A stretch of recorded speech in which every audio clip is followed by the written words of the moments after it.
มันนี่มาเลาะตลาดเสาอยู่เมืองเสียงฮ้อนวันนี้ซิวไว้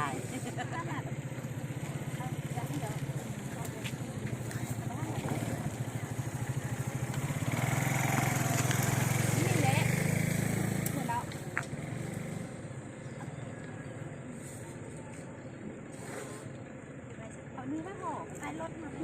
เอาไปชอบเราไม่ห่อ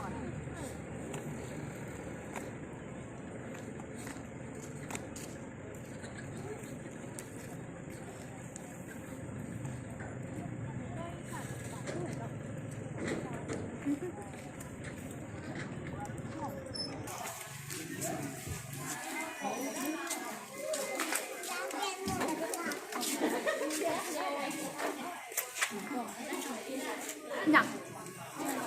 กล่องเขาได้เนาะกล่องหักนะ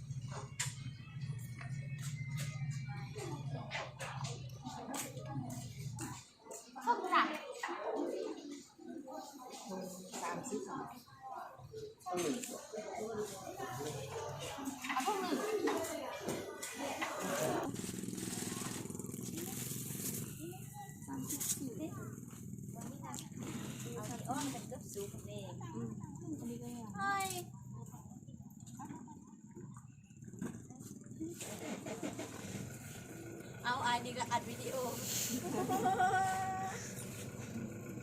บุญมันถูก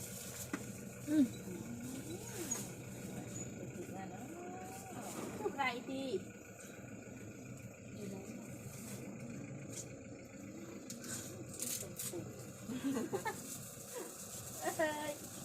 ได้อยากขับอ่ะ